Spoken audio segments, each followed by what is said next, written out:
गुरुदेव भगवान की जय। प्यारे कृष्ण कन्हैया लाल की जय। श्री भक्तमाल में चरित्र चल रहा है प्रभु प्राप्ति के मार्ग का अनुसरण करने वाले भक्त। और आज है चरित्र श्री अलर्क जी।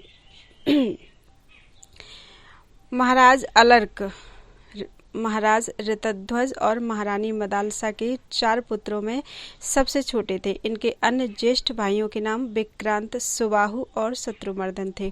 इनकी माता महारानी मदालसा अत्यंत विदुषी और ब्रह्मज्ञानी थी। उन्होंने अलर्क के ज्येष्ठ भाइयों को बचपन से ही ब्रह्मज्ञान की शिक्षा दी, जिससे वे लोग ब्रह्मज्ञानी होकर जीवन मुक्त हो गए। राजा के कहने पर उन्होंने अलर्क को ब्रह्मज्ञान न देकर क्षत्रियोचित कर्तव्य का ज्ञान कराया। वे बचपन में ही अलर्क को लोरी के माध्यम से राजा का कर्तव्य बताते हुए कहती, राज्यम कुर्वन् सुहृदो नंदेथाः साधून् रक्षंस्तात यज्ञेर्यजेथा दुष्टान् निघ्नन् वैरिणश्चाजि मध्ये गोविप्रार्थे वत्स मृत्युम व्रजेथा। अर्थात हे तात, राज्य करते हुए अपने सुहृदों को प्रसन्न रखना, साधु पुरुषों की रक्षा करते हुए यज्ञों द्वारा भगवान का यजन करना, संग्राम में दुष्ट शत्रुओं का संहार करते हुए गौ और ब्राह्मणों की रक्षा के लिए अपने प्राण निछावर कर देना। अलर्क को राजनीति का उपदेश देते हुए वे कहती हैं कि बेटा, राज्याभिषेक होने पर राजा को उचित है कि वह अपने धर्म के अनुकूल चलता हुआ आरंभ से ही प्रजा को प्रसन्न रखे। 7 व्यसनों अर्थात कटु वचन बोलना, कठोर दंड देना, धन का अपव्यय करना, मदिरा पीना, स्त्रियों में आसक्ति रखना, शिकार खेलने में व्यर्थ समय लगाना और जुआ खेलना, ये 7 व्यसन बताए गए हैं। इन 7 व्यसनों का परित्याग कर दें, क्योंकि वे राजा का मूलोच्छेद करने वाले हैं। अपने गुप्त मंत्रणा के बाहर फूटने से उसके द्वारा लाभ उठाकर शत्रु आक्रमण कर देते हैं। अतः ऐसा न होने देकर शत्रुओं से अपनी रक्षा करें।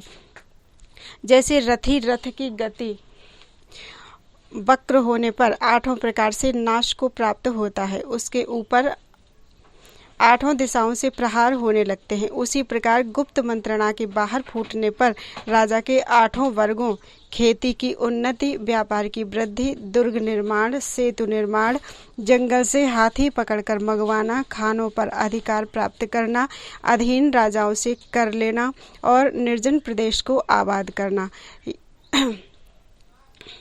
ये 8 वर्ग का निश्चय ही नाश होता है। इसी प्रकार के अनेक राजोचित उपदेश माता मदालसा ने अलर्क को दिए। वर्ण धर्म का ज्ञान कराते हुए वे कहती हैं, वत्स, दान, अध्ययन और यज्ञ ये 3 क्षत्रियों के धर्म हैं। पृथ्वी की रक्षा तथा शस्त्र ग्रहण करके जीवन निर्वाह करना, यह उसकी जीविका है। गृहस्थ पुरुष के करने योग्य कार्यों का उपदेश करते हुए वे कहती हैं, गृहस्थ पुरुष प्रतिदिन पितरों के उद्देश्य से अन्न और जल के द्वारा श्राद्ध करे और अनेक या एक ब्राह्मण को भोजन कराए। अन्न में से अग्रासन निकालकर ब्राह्मण को दे। ब्रह्मचारी और सन्यासी जब भिक्षा मांगने के लिए आए तो उन्हें भिक्षा अवश्य दे। यथाशक्ति आदर पूर्वक अतिथि का पूजन करे। पुत्र गृहस्थ को सदाचार का पालन करना चाहिए, क्योंकि वह इहलोक और परलोक में भी कल्याणकारी है।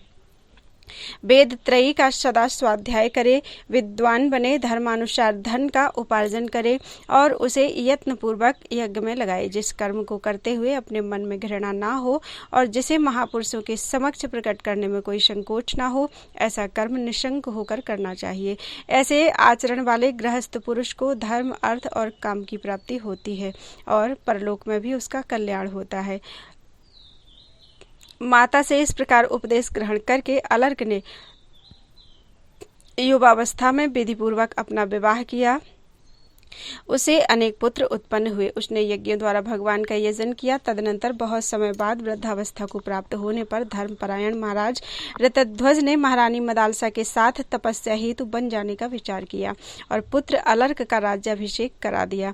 उस समय मदालसा ने अलर्क की विषय भोग विषयक आसक्ति को हटाने के लिए उससे यह अंतिम वचन कहा, बेटा, गृहस्थ धर्म का अवलंबन करके राज्य करते समय यदि तुम्हारे ऊपर कोई विपत्ति आ पड़े तो मेरी दी हुई इस अंगूठी से यह उपदेश पत्र निकालकर, जो रेशमी वस्त्र पर बहुत सूक्ष्म अक्षरों में लिखा गया है, तुम अवश्य पढ़ना, क्योंकि ममता में बंधा रहने वाला गृहस्थ दुखों का केंद्र होता है। यूं कहकर मदालसा ने अलर्क को सोने की अंगूठी दी और गृहस्थ पुरुष के योग्य अनेक उपदेश और आशीर्वाद भी दिए। तत्पश्चात पुत्र को राज्य सौंपकर महाराज ऋतध्वज और महारानी मदालसा तपस्या करने के लिए वन में चले गए।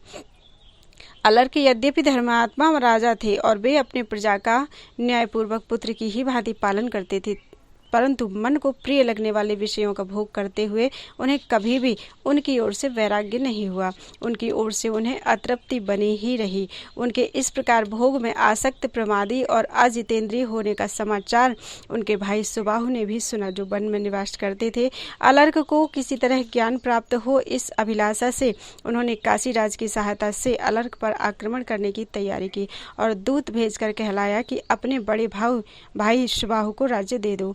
अलर्क ने उत्तर दिया, मेरे बड़े भाई मेरे ही पास आकर मुझसे प्रेम पूर्वक राज्य मांग लें, मैं किसी के आक्रमण के भय से थोड़ी सी भी भूमि नहीं दूंगा। अलर्क का इस प्रकार उत्तर सुनकर काशीराज ने अपनी समस्त सेना के साथ अलर्क के राज्य पर चढ़ाई कर दी। उन्होंने अलर्क के सीमावर्ती नरेशों को अपने अधीन कर लिया। इतना ही नहीं, अलर्क के दुर्ग रक्षकों को भी साम दान दंड भेद से अपने वशवर्ती बना लिया। इस प्रकार शत्रु सेना से घिरे अलर्क का सैन्य बल और कोष क्रमशः क्षीण होता जा रहा था। इससे उनका चित्त व्याकुल हो उठा। जब वे अत्यंत वेदना से व्यथित हो उठे, तब सहसा उन्हें उस अंगूठी का स्मरण हुआ या ऐसे ही अवसरों पर उपयोग करने के लिए उनकी माता मदालसा ने दिया था। उन्होंने वह उपदेश पत्र निकालकर पढ़ा।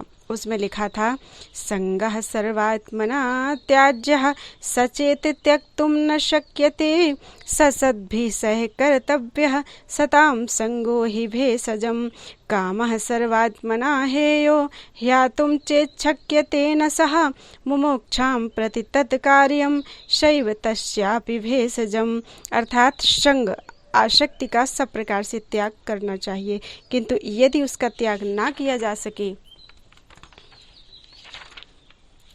तो सत्पुरुषों का संग करना चाहिए, क्योंकि सत्पुरुषों का संग ही उसकी औषधि है। कामना को सर्वथा छोड़ देना चाहिए, परंतु यदि वह छोड़ी ना जा सके तो मुमुक्षा यानी मुक्ति के प्रति इच्छा की कामना करनी चाहिए, क्योंकि मुमुक्षा ही उस कामना को मिटाने की दवा है। इस उपदेश को अनेक बार पढ़कर अलर्क ने सोचा, मनुष्यों का कल्याण कैसे होगा? मुक्ति की इच्छा जागृत करने पर, और मुक्ति की इच्छा जागृत होगी सत्संग से। ऐसा निश्चय करके सत्संग के लिए वे महात्मा दत्तात्रेय जी की शरण में गए। उनके चरणों में प्रणाम करके राजा ने उनका पूजन किया और कहा, ब्राह्मण, आप शरणार्थियों को शरण देने वाले हैं, मुझ पर कृपा कीजिए। मैं भोगों में अत्यंत आसक्त और दुख से आतुर हूँ, आप मेरा दुख दूर कीजिए। दत्तात्रेय जी बोले, राजन, मैं अभी तुम्हारा दुख दूर करता हूँ, सच सच बताओ तुम्हें किस लिए दुख हुआ है? अलर्क ने कहा, भगवान, इस शरीर के बड़े भाई यदि राज्य लेने की इच्छा रखते हैं तो यह शरीर तो 5 भूतों का समुदाय मात्र है। गुणों की ही गुणों में प्रवृत्ति हो रही है, अतः मेरा उसमें क्या है? शरीर में रहकर भी वे और मैं दोनों ही शरीर से भिन्न हैं। यह हाथ यदि कोई भी अंग जिसका नहीं है, मांस, हड्डी और नाड़ियों के विभाग से भी जिसका कोई संपर्क नहीं है, उस पुरुष का इस राज्य, हाथी, घोड़े, रथ और कोष आदि से किंचित भी क्या संबंध है? इसलिए ना तो मेरा कोई शत्रु है, ना मुझे दुख या सुख होता है, और ना नगर और कोष से ही मेरा कोई संबंध है। यह हाथी, घोड़े आदि की सेना न सुबाहु की है, न दूसरे किसी की है, और न मेरी ही है। जैसे कलसी, घट और कमंडल में एक ही आकाश है तो भी पात्र भेद से अनेक सा दिखाई देता है, उसी प्रकार सुबाहु, काशीराज और मैं भिन्न भिन्न शरीर में रहकर भी एक ही हैं। शरीरों के भेद से ही भेद की प्रतीति होती है। पुरुष की बुद्धि जिस वस्तु में आसक्त होती है वहाँ से वह दुख ही ला कर देती है। मैं तो प्रकृति से परे हूँ, अतः न दुखी हूँ न सुखी हूँ। प्राणियों का भूतों के द्वारा जो पराभव होता है वही दुखमय है। तात्पर्य यह है कि जो भौतिक भोगों में ममता के कारण आसक्त है वही सुख दुख का अनुभव करता है। अलर्क की बात सुनकर दत्तात्रेय जी ने कहा, नरश्रेष्ठ, वास्तव में ऐसी ही बात है। तुमने जो कुछ कहा है ठीक है। ममता ही दुख का और ममता का अभाव ही सुख का कारण है। मेरे प्रश्न करने मात्र से तुम्हें यह उत्तम ज्ञान प्राप्त हो गया जिसने ममता की प्रतीति को शेमर की रुई की भांति उड़ा दिया। इसके बाद अत्रि नंदन भगवान दत्तात्रेय ने अलर्क को योगचर्या यानी योग के विघ्न तथा उनसे बचने के उपाय, 7 धारणा, 8 ऐश्वर्य, योगी की मुक्ति, प्रणव की महिमा, योग साधना में आने वाले अरिष्ट तथा उनसे सावधानी आदि विविध विषयों का उपदेश दिया। तदनंतर राजा अलर्क ने अत्रिनंदन दत्तात्रेय जी के चरणों में प्रणाम करके अत्यंत प्रसन्नता के साथ विनीत भाव से कहा, ब्राह्मण, सौभाग्यवश आपके संग से मुझे ज्ञान प्राप्त हुआ और सौभाग्य से ही आपने मुझ पर कृपा की। भगवान, भाई सुबाहु तथा काशीराज दोनों ही मेरे उपकारी हैं जिनके कारण मुझे आपके समीप आने का सौभाग्य प्राप्त हुआ। आपके प्रसाद रूपी अग्नि से मेरा अज्ञान और पाप जल गया। अब मैं एक ऐसा यत्न करूंगा जिससे फिर इस प्रकार के दुख का भागी ना बनूं। आप मेरे आप मेरे ज्ञानदाता महात्मा हैं, अतः आपसे आज्ञा लेकर मैं गार्हस्थ्य आश्रम का परित्याग करूंगा जो विपत्ति रूपी वृक्षों का वन है। इसके बाद राजा अलर्क उन्हें प्रणाम करके उस स्थान पर आए जहाँ काशीराज और सुबाहु बैठे थे।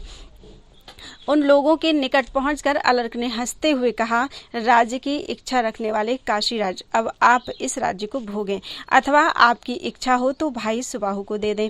अलर्क की यह बात सुनकर काशीराज ने कहा, अलर्क, तुम क्षत्रिय धर्म के ज्ञाता हो, फिर बिना युद्ध किए राज्य क्यों छोड़ रहे हो? अलर्क ने कहा, नरेश्वर, तुम्हारे भय से अत्यंत दुख पाकर मैंने योगीश्वर दत्तात्रेय जी की शरण ली और उनकी कृपा से अब मुझे ज्ञान प्राप्त हो गया है। समस्त इंद्रियों को जीतकर तथा सब ओर से आसक्ति हटाकर मन को ब्रह्म में लगाना और इस प्रकार मन को जीतना ही सबसे बड़ी विजय है। अतः अब मैं तुम्हारा शत्रु नहीं हूँ, तुम भी मेरे शत्रु नहीं हो तथा ये सुबाहु भी मेरे अपकारी नहीं है। मैंने इन सब बातों को अच्छी तरह समझ लिया है।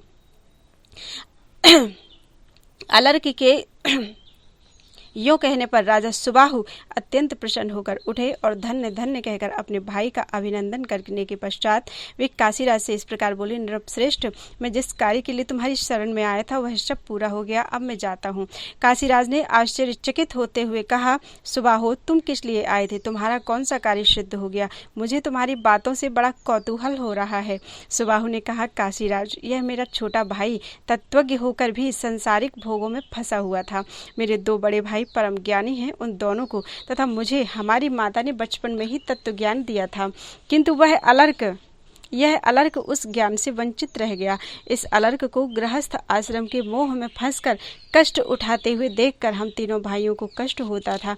तब मैंने सोचा, दुख पड़ने पर ही इसके मन में वैराग्य की भावना जागृत होगी, अतः युद्ध उद्योग के लिए आपका आश्रय लिया। राजन, आपके संग से मैंने यह बहुत बड़ा कार्य सिद्ध कर लिया। तुम्हारा कल्याण हो, अब मैं जाऊंगा। काशी नरेश से यूं कहकर परम बुद्धिमान सुबाहु चले गए। काशीराज ने भी अलर्क का सत्कार करके अपने नगर की राह ली। अलर्क ने अपने ज्येष्ठ पुत्र का राज्याभिषेक कर दिया और स्वयं सब प्रकार की आसक्तियों का त्याग करके आत्मसिद्धि के लिए वन में चले गए। वहां बहुत समय तक वे निर्द्वंद एवं परिग्रह शून्य होकर रहे और अनुपम योग संपत्ति को पाकर परम निर्वाण पद को प्राप्त हुए। महाराज अलर्क से संबद्ध कथा का सार श्री प्रियादास जी ने निम्न कवित्त में इस प्रकार निरूपित किया है। अलरक की रति में राचो नित साचो हिये, किए उपदेश हु न छूटे विषय वासना। माता मदाल सा की बड़ी यह प्रतिज्ञा सुनो, आवे जो उदर माज फेरी गर्भ आसना। पति को निहोरो ताते रहो छोटो कोरो, ताको ले गए निकासी मिली काशी नृप शासना। मुद्रिका उधारी और निहारी दत्तात्रेय जी को, भय भव पार करी प्रभु की उपासना।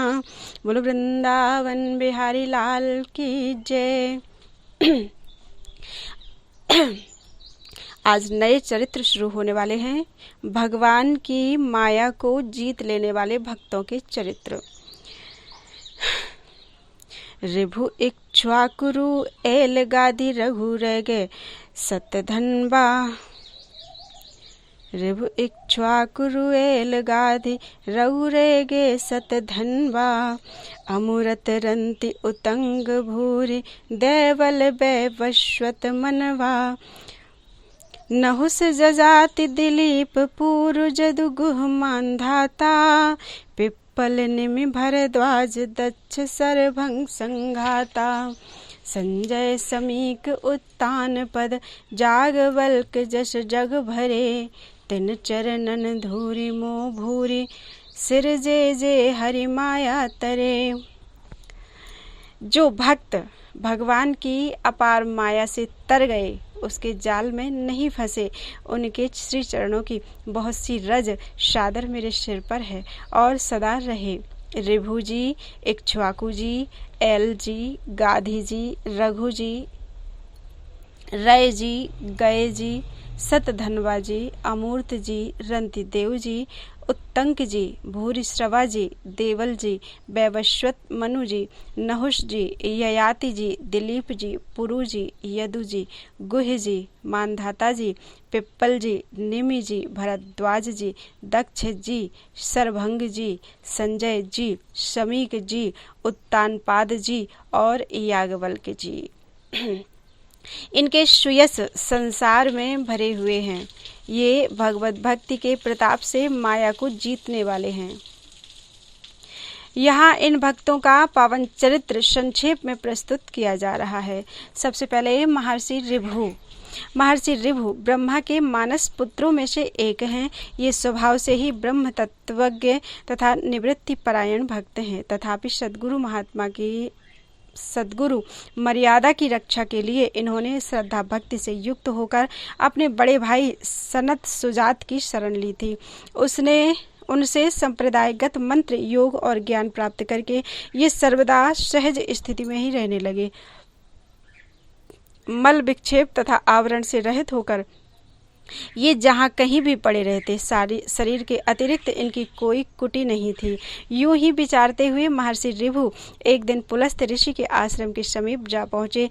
वहाँ पुलस्त्य का पुत्र निदाघ वेदाध्ययन कर रहा था। निदाघ ने आगे आकर नमस्कार किया। उसके अधिकार को देखकर महर्षि रिभु को बड़ी दया आई। उन्होंने कहा, इस जीवन का वास्तविक लाभ आत्मज्ञान प्राप्त करना है। यदि वेदों को संपूर्णतः रट जाए और वस्तु तत्व का ज्ञान न हो तो वह किस काम का है। निदाघ, तुम आत्मज्ञान का संपादन करो। महर्षि रिभु की बात सुनकर उसकी जिज्ञासा जग गई।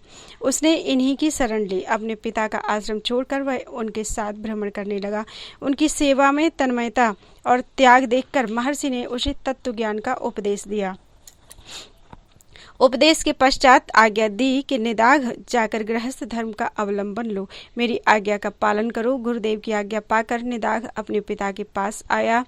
उन्होंने उसका विवाह कर दिया। इसके पश्चात देविका नदी के तट पर वीरनगर के पास एक उपवन में निदाघ ने अपना आश्रय बनाया और वहाँ वह अपनी पत्नी के साथ गार्हस्थ्य का पालन करने लगा। कर्म परायण हो गया। बहुत दिनों के बाद रिभु को उसकी याद आई। अपने अंगीकृत जन का कल्याण करने के लिए वे वहां पहुंच गए। महापुरुष जिसे एक बार स्वीकार कर लेते हैं उसे फिर कभी नहीं छोड़ते।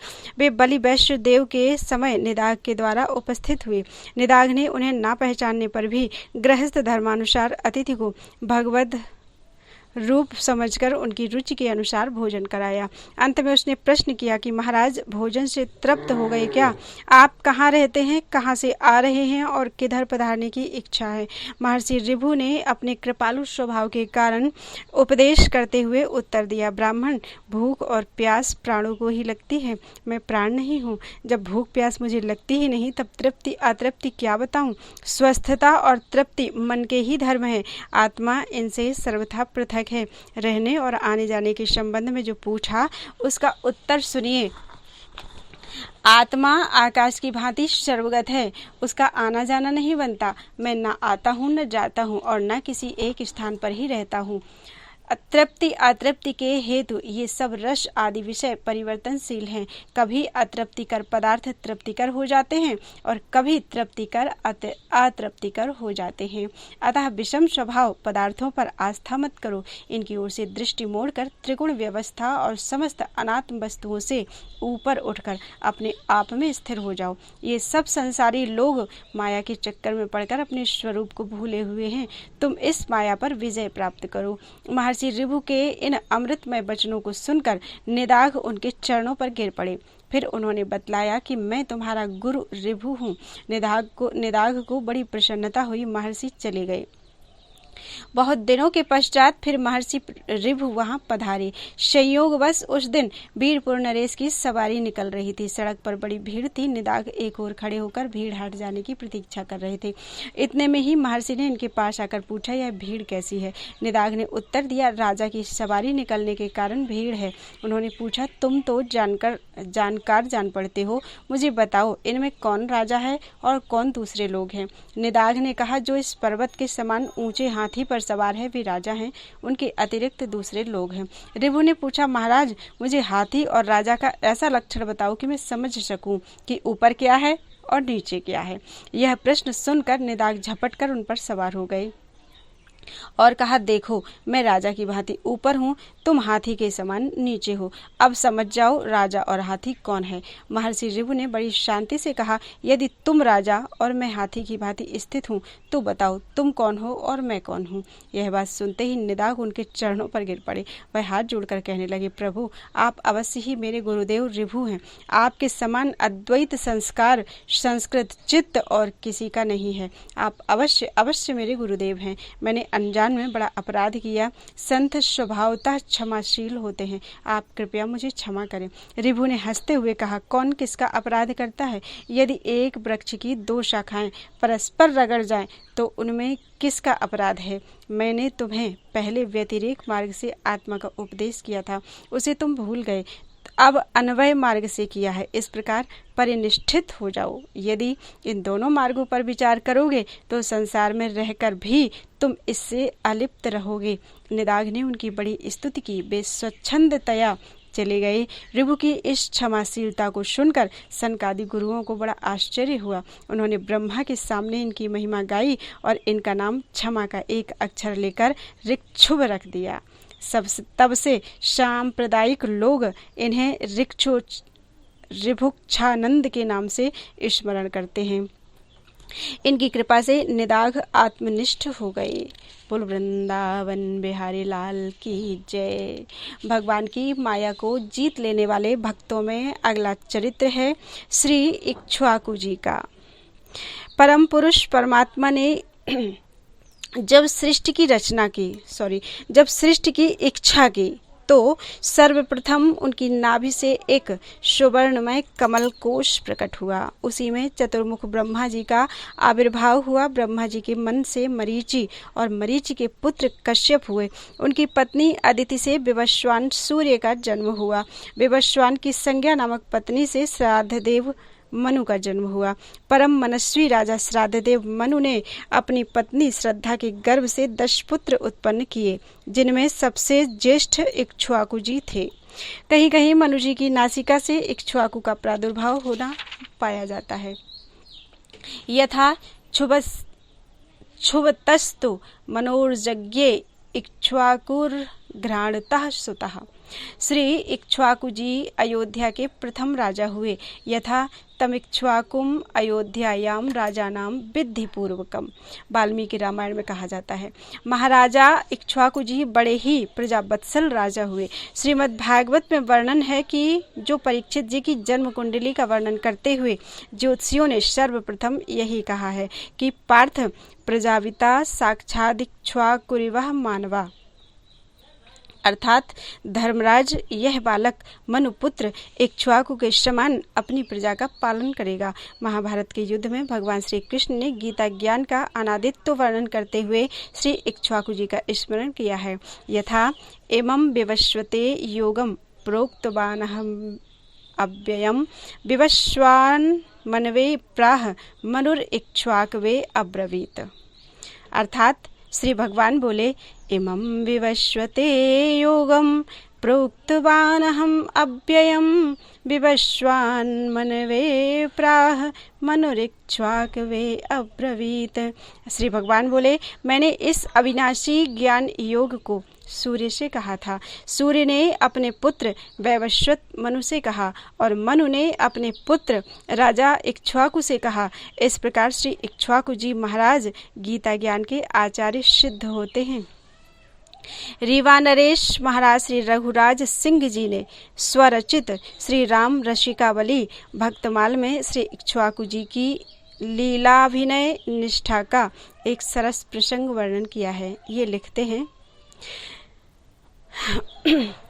जब ते महिपाल इक्ष्वाकु भये हरि लीला रचे से सुसंगन में, सती भाव बिलोकिक तासु हरि कहो मांगु रंगे रति रंगन में। फिर से पढ़ देती हूँ। जब ते महिपाल इक्ष्वाकु भये हरि लीला रचे से सुसंगन में, सती भाव बिलोकिक तासु हरि कहो मांगु रंगे रति रंगन में। रघुराज कहो जस खेलत हैं तुमहु तस खेलो उमंगन में, मुस्काई कहो हरि तेरे वंश में खेली हो औध के अंगन में। इसी वरदान के फलस्वरूप स्वयं भगवान श्री राम ने इसी वंश में अवतार ग्रहण किया था। यथा इक्ष्वाकु वंश प्रभवो रामो नाम जनैः श्रुतः। एक बार महाराज इक्ष्वाकु तीर्थ यात्रा करते हुए श्री जापक मुनि के आश्रम पर पहुंचे। मुनि ने राजा को अर्घ पाद्य और आसन देकर कुशल मंगल पूछने के बाद इस प्रकार कहा, महाराज आपका स्वागत है, मैं अपनी शक्ति के अनुसार आपकी क्या सेवा करूं, यह आप मुझे बताएं। राजा ने कहा, विप्रवर, मैं क्षत्रिय राजा हूं और आप स्वधर्म में स्थित ब्राह्मण हैं, अतएव मैं आपको कुछ धन देना चाहता हूं। ब्राह्मण ने कहा, नरेश्वर, आप उन ब्राह्मणों को दान करें जो प्रवृत्ति मार्ग में हों, मैं तो प्रतिग्रह से निवृत्त ब्राह्मण हूँ, अतः आपसे दान नहीं ले सकता। हाँ, आपको जो अभीष्ट हो वह कहें, मैं अपने तपोबल से पूर्ण कर दूंगा। इक्ष्वाकु जी बोले, क्षत्रियों को याचना का अभ्यास नहीं होता। ओम हरे। यदि कभी ऐसा प्रसंग प्राप्त होता है तो हम लोग तो यही कहना जानते हैं कि युद्ध दो। ब्राह्मण ने कहा, नरेश्वर, जैसे आप अपने धर्म से संतुष्ट हैं उसी तरह हम भी अपने धर्म से संतुष्ट हैं, हम दोनों में कोई अंतर नहीं है, अतः आपको जो अच्छा लगे वही कीजिए। महाराज इक्ष्वाकु ने इन उदारचेता ब्राह्मण मुनि से इनके समस्त जप साधन का फल मांगा।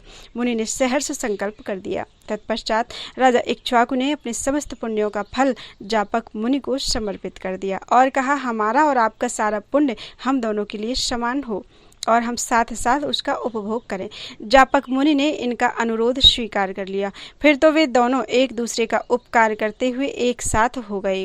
वे एक ही साथ मन को विषयों की ओर से हटाकर मन सहित प्राण, अपान, उदान, समान और व्यान इन 5 प्राणवायुओं को सुषुम्ना मार्ग द्वारा मूर्धा में स्थापित करके समाधि में स्थित हो गए।